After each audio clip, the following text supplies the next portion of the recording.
अभिनेत्री आदरणीय वर्षाताई उसगावकर, ज्यांची पुस्तकं, ज्यांचं साहित्य वाचून आमचं कॉलेज विश्व आणि आमचं व्यक्तिमत्व घडलं आणि ज्यांचं एकही पुस्तक वाचायचं मी सोडलं नाही. मग अगदी छत्रपती संभाजी महाराजांना ज्यांच्या पुस्तकातून समजून घेतलं, not gone with the wind सारख्या पुस्तकातून जिथं सिनेमा समजून घेतला, जिथं त्यांच्या झाडाझडती असेल, पानिपत असेल, इतिहास जिवंत करून ज्यांनी आपल्याला पुस्तकाच्या पानातून दिला, ते ज्येष्ठ साहित्यिक, साहित्य संमेलनाचे अध्यक्ष माननीय विश्वासजी पाटील साहेब, मंचावरती उपस्थित असणारे श्रीकृष्ण गुरुकुलचे संस्थापक आणि ज्यांनी आत्ताच आपल्या अतिशय आगळ्या वेगळ्या शैलीमध्ये भाषण करत मूर्ती लहान पण कीर्ती महानची प्रचिती आपल्याला दिलेलीच आहे, ते माननीय अवताडे सर. मंचावर उपस्थित असणारे माझे बंधू, सोलापूर महानगरपालिकेचे नूतन नगरसेवक मनीष दादा केत, प्रियदर्शन भैया साठे आणि मंचावर उपस्थित सर्व मान्यवर, सगळ्यांची नावं घेत गेले तर खूप उशीर होईल. खूप मोठा आणि सन्माननीय असा विचार मंच आहे.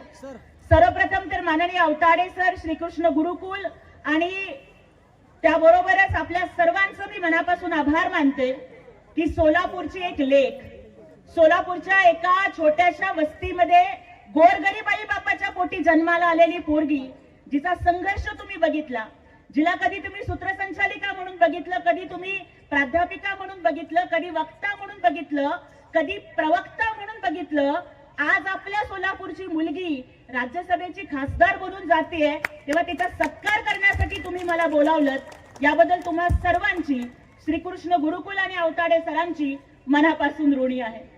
खरं तर आजकालचं राजकारण असं चाललंय की लोकांना वाटतं की राजकारण हे साध्या लोकांचं काम नाही राहिलं, राजकारण हे सर्वसामान्यांचं, गोरगरिबांचं नाही राहिलं. अनेक निवडणुका होतात, महापालिका, नगरपालिका, जिल्हा परिषद, ग्रामपंचायत, काही लाख, काही कोटींचा खर्च करावा लागतो असं मी सुद्धा ऐकलंय. पण मला आदरणीय राजन मालकांना, विश्वास पाटील साहेबांना सांगायचंय की ग्रामपंचायतीला निवडून यायला किंवा जिल्हा परिषदेला, महापालिकेला, आमदारकीला निवडून यायला कोण किती खर्च करतंय मला माहिती नाही, पण 1 रुपया सुद्धा खर्च न करता मी खासदार झाले.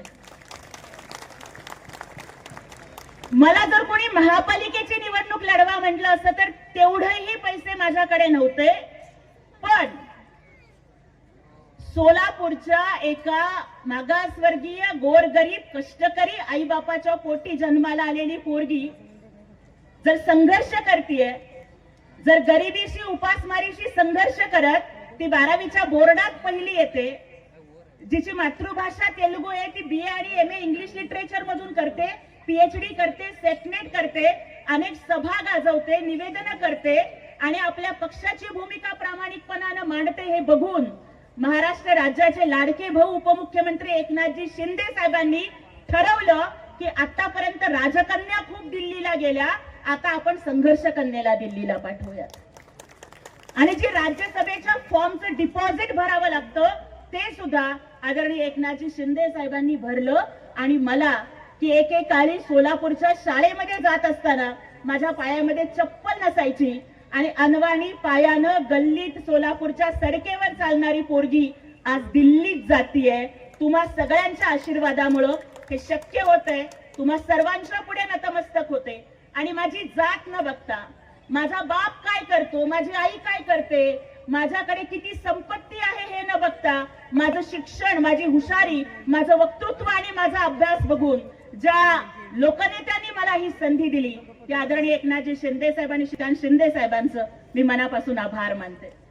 खरं तर आज श्रीकृष्ण गुरुकुलचा वर्धापन दिन या ठिकाणी साजरा होतोय आणि मंचावरती इतके सगळे मान्यवर आहेत. मला माहिती आहे की आपल्याला आदरणीय मकरंदजी अनासपुरेंचं आणि आदरणीय वर्षाताईंचं ऐकायचंय. याच्या आधी अनेक वेळेला राजनजी पाटील साहेबांच्या समोर वक्तृत्व स्पर्धांची बक्षिसं खूप लहान असताना शाळेत असल्यापासून त्यांच्या हस्ते घेतली आहेत. मकरंद अनासपुरे साहेब, वर्षाताई आपल्या अनेक कार्यक्रमांचं सूत्रसंचालन केलंय.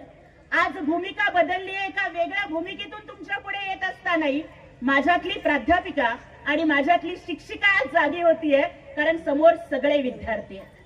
मला या ठिकाणी तुम्हाला एवढंच सांगायचंय की माणसाला जर मोठं करू शकतं तर ते फक्त आणि फक्त ज्ञान मोठं करू शकतं. आणि याचं मूर्तिमंत उदाहरण म्हणजे डॉक्टर बाबासाहेब आंबेडकरांचं उदाहरण की बाबासाहेब आंबेडकरांना वर्गाच्या बाहेर बसावं लागत होतं. बाबासाहेबांनी जर पुस्तकाला हात लावला तर पुस्तक वाचलं म्हणून वर्गातली मुलं ओरडत होती. पण विचार करा, विद्वत्तेनं बाबासाहेब एवढे मोठे झाले की ज्यांचा हात लागला तर पुस्तक वाचलं म्हणायचे. त्यांनी लिहिलेल्या पुस्तकावरती देश चालतोय, हे विद्वत्तेचं उदाहरण आहे. परंतु आजकाल मात्र आम्ही बघतोय की इंटरनेट आलं, मोबाईल आलं, सगळ्या गोष्टी आल्या आणि 2 GB आणि अख्खा गाव बिझी, अशा पद्धतीची परिस्थिती दिसू लागली आहे. आपल्या काळामध्ये म्हणजे बघा, आताची मुलं 3G, 4G आणि 5G च्या जगामध्ये राहताय. त्यांच्या हातातला फोन 3G आहे, 4G आहे, 5G आहे. पण ही मुलं संस्कारांच्या रेंज मध्ये नाहीयेत. आमच्या काळात फक्त माताजी, पिताजी आणि गुरुजी होते, पण तरी सुद्धा आम्ही संस्काराच्या रेंज मध्ये होतो, म्हणून व्यक्तिमत्व घडलं. त्यामुळे मुलांना हेच सांगायचं आहे की कितीही मोठे झालात तरी चालेल, उद्या कितीही मोठ्या पदावर गेलात तरी चालेल, पण आपल्या आई वडिलांचा कष्टाचा सन्मान तुम्हाला बाळगता आला पाहिजे. त्याच वेळेला तुम्ही खऱ्या अर्थानं मोठे होणार आहात. आवर्जून मला या ठिकाणी काही गोष्टी सांगायच्या आहेत, कारण समोर अनेक महिला भगिनी या ठिकाणी बसलेल्या आहेत. याच्या आधी जेव्हा कॉलेजमध्ये शिकवत होते, व्याख्यानांसाठी गावोगावी फिरत होते, एका ठिकाणी गेले, एका मुलाला उभं केलं आणि त्याला विचारलं की बाळा, मोठा झाल्यावर तू काय होणार आहेस? तो मुलगा लाजत लाजत उभारला आणि म्हणाला की मॅडम, मी की नाही मोठा झाल्यावर नवरा होणार आहे. म्हणला नवरा? मी म्हणलं अरे, मी तुला ते नाही विचारत, मोठा झाल्यावर तू काय करणार आहेस? तो म्हणाला मोठा झाल्यावर मी लग्न करणार आहे. मी म्हणलं अरे, तुला ते नाही विचारत, ते सगळेच करतात. मोठा झाल्यावर तू तुझ्या आई वडिलांसाठी काय आणणार आहेस? तू म्हणला सून आणणार आहे की? म्हणला. मी म्हणलं अरे बाबा, ते नाही विचारत. मोठा झाल्यावर तुला तुझ्या आई वडिलांना काही वाटतंय की नाही की तू मोठा झाल्यावर त्यांच्यासाठी काय तर करावं? वाटतंय की? म्हणला काय नाही, वंशाला एक दिवा देवा बस. म्हणला बाकी काहीच अपेक्षा नाही. म्हणलं म्हणलं अरे बाबा, तुझ्या काही जीवनाकडनं काय अपेक्षा, स्वप्न बिप्न काही आहेत का नाही? तर तो म्हणतो काय नाही मॅडम, म्हणतो सगळं घरचं व्यवस्थित आहे, आईबाप पाठवतात म्हणून शाळेत येतो, कॉलेजात येतो, बस हम दोन हमारे दो, याच्या पुढे काहीच नको. जर अशा पद्धतीचे आदर्श आपल्या तरुण पिढी पुढे असत असतील तर मला सांगा की कुठल्या प्रकारचा समाज आपण घडवणार आहोत. विचार करा की जर आज अशा पद्धतीचा आदर्श आपल्या तरुण पिढी पुढे आहे, विचार करा की जर 16व्या वर्षामध्ये छत्रपती शिवाजी महाराजांनी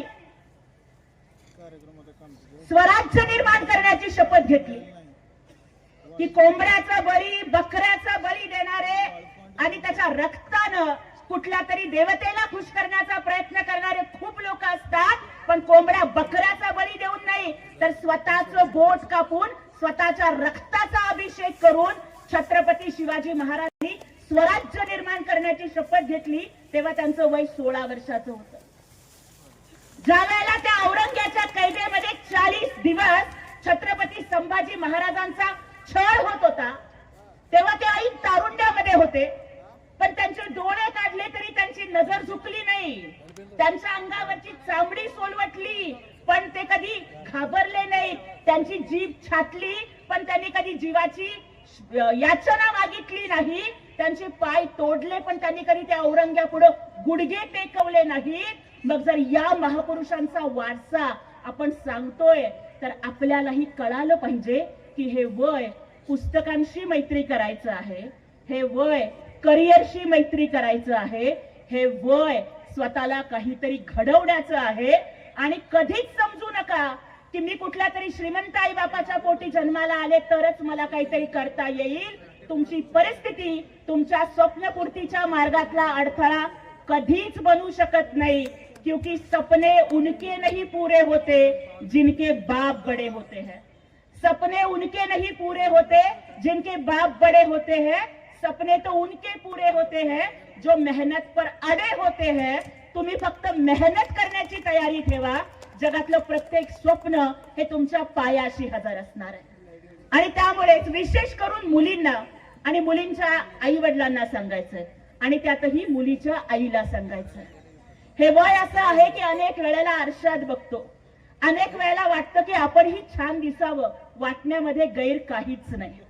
पण मला सांगा की पीटी उषांना जेव्हा आपण बघतो, जेव्हा लता मंगेशकरना आपण बघतो, जेव्हा आपण सुधा मूर्तींना बघतो, जेव्हा आपण किरण बेदींना बघतो, जेव्हा आपण सावित्रीबाई फुलेंना बघतो, तेव्हा त्यांच्या चेहऱ्यावरचं कर्तृत्वाचं सौंदर्य हे कुठल्याच ब्युटी पार्लर मधून विकत घेता येत नाही. त्यामुळे मुलीच्या आईंना आवर्जून सांगायचंय की 10 रुपयाच्या फेअर अँड लवलीचं पाकिट मुलीला नाही दिलं तरी चालेल, पण तिच्या हातामध्ये पुस्तक देऊन तिला वाचायला शिकवा. ते पुस्तक तिचं मस्तक संपन्न करणार आहे. आवर्जून सांगायचंय मुलीच्या आईला की मुलगी थोडी मोठी झाली की तिला स्वयंपाक घरात घेऊन जाता, तुला चपात्या करता आल्या पाहिजे, स्वयंपाक करता आला पाहिजे, नाहीतर तुझ्या सासरची लोक आम्हाला काय म्हणतील म्हणून मुलीला स्वयंपाक शिकवता. पण लक्षात ठेवा कि ये वक्त की नजाकत और बदलते दौर की मजबूरी है कि अब लड़के को पराठे और लड़की को कराटे आना बहुत जरूरी है. त्याच्यामुळे मुलीला फक्त स्वयंपाक नका शिकवू, तिला स्वसंरक्षण पण शिकवा. लक्षात ठेवा की आपल्या मुलीनं छान दिसावं म्हणून खूप प्रयत्न करता. मुलगी जन्माला आली की ग्राम ग्राम सोनं गोळा करता तिच्या हुंड्यासाठी. पण त्याच वेळेला लक्षात घ्या की आज या महाराष्ट्रामध्ये फुले शाहू आंबेडकरांचा पुरोगामी वारसा घडवणाऱ्या महाराष्ट्रात अनेक नराधमांचा हैदोस आपण बघतोय. अनेक लोक मुलींच्यावरती, महिलांच्यावरती अत्याचार करतायत. तेव्हा आपल्या मुलीला समाजातल्या या वाईट प्रवृत्तीविषयी ज्ञान असणं खूप गरजेचं आहे. गुड टच म्हणजे काय, बॅड टच म्हणजे काय, अनोळखी व्यक्तीशी तिने कसं बोललं पाहिजे, आपल्या मोबाईल मध्ये 112 क्रमांक इन्स्टॉल असला पाहिजे. जर कधी अडचणीची वेळ आली तर तिने कशी मदत मागितली पाहिजे, आणि जर कुणी समोरून कुणी आलाच तर त्याला कसं तोंड दिलं पाहिजे, ही सुद्धा सामर्थ्य त्या मुलीच्या मनगटामध्ये निर्माण करणं खूप गरजेचं आहे. त्यामुळे शेवटी एवढंच म्हणते कि बेटी को चांद के जैसी मत बनाओ कि उसे हर कोई घूरता रह जाए. बेटी को चांद के जैसी मत बनाओ कि उसकी खूबसूरती को हर कोई घूरता रह जाए. बनाना है तो बेटी को सूरज की तरह बनाओ कि उसे देखने वाले की नजरें नीचे झुक जाए. चंद्राचं सौंदर्य सगळेच बघू शकतात, परंतु भर दुपारी सूर्याकडे कोणी बघायचा प्रयत्न केला तरी डोळ्यापुढे अंधारी येते. माझ्या मुलींनो, माझ्या बहिणींनो, आपल्या कर्तृत्वाचं सामर्थ्य इतकं मोठं असलं पाहिजे की कुणी चुकून वाकडा डोळा करून बघायची हिंमत केली तरी त्याचे डोळे फोडण्याची हिंमत आपल्या मनगटात असली पाहिजे.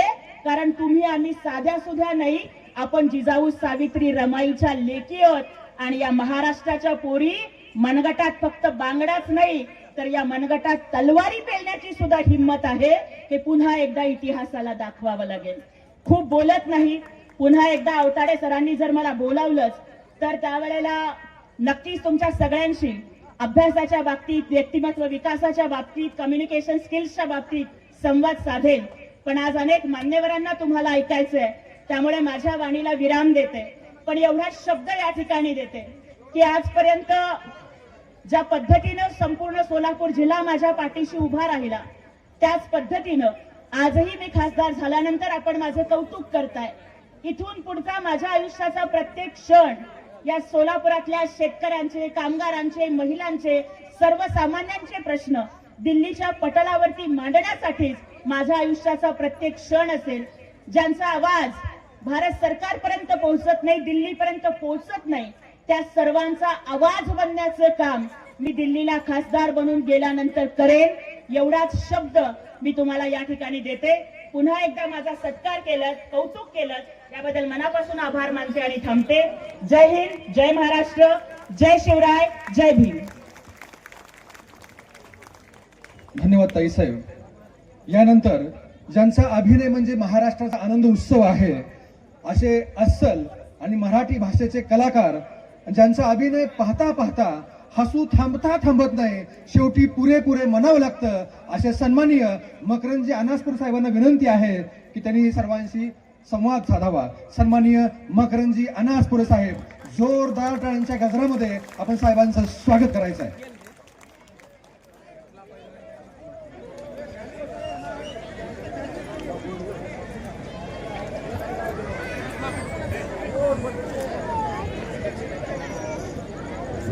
राम राम.